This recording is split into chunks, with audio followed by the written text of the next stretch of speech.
Hello guys, ఇవాళ మాకు పీజీలో బ్రేక్ఫాస్ట్ పులిహోర పెడతారనమాట. పులిహోర మాకు నచ్చదు. ఎందుకంటే ఆవాల్లో పులిహోర ఉందో, పులిహోరలో ఆవాలు ఉన్నాయో మాకు అర్థం కాదు, అలా ఉంటుంది. సో నిన్న నైటే మేము ఏమనుకున్నామంటే పొద్దునకి ఏదైనా హెల్తీగా బ్రేక్ఫాస్ట్ చేసుకుందాము, సింపుల్గా అయిపోయేటట్టు అనుకున్నాము. సో దానికోసం మేము పాలు, ఓట్స్, బాదం, డేట్స్ ఇంకా హనీ ఆర్డర్ పెట్టుకున్నాము. ఇవన్నీ మిక్స్ చేసుకొని ట్రై చేద్దాము అని చెప్పి.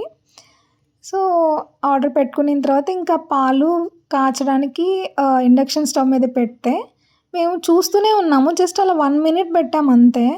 అట్లీస్ట్ 2 to 3 మినిట్స్ అన్న పడుతుంది కదా పాలు కాగడానికి అని చెప్పి జస్ట్ చూసినంతసేపు చూసి జస్ట్ ఇట్లా పక్కకి తిరిగాము.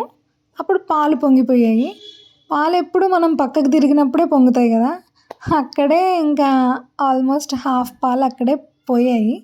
అదంతా నెక్స్ట్ తుడుచుకొని సరే ఉన్న పాలు తీసుకొచ్చి దాంట్లో కొన్ని ఓట్స్, ఇంకా 10 to 12 బాదం, 3 to 4 dates, 2 spoons of honey వేసుకొని మిక్స్ చేసి పెట్టుకున్నాము.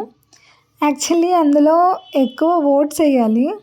నేనేమో నా ఫ్రెండ్ చెప్తున్నా కూడా సరిపోతాయి, ఉబ్బుతాయి, ఎక్కువైపోతే మళ్ళీ తినలేము అని చెప్పి తక్కువ వేయించాను. అది కాస్త తినాల్సిన ఓట్స్ తాగేటట్టుగా అయిపోయాయి, పాలు పాలుగానే ఉన్నాయి మార్నింగ్కి.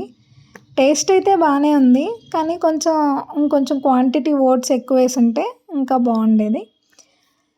అంతే గాయస్, ఇలా జరిగింది. మీరు ఇలా చేసుకోకుండా మాలాగా మంచిగా చేసుకోండి. Okay guys, thank you, bye.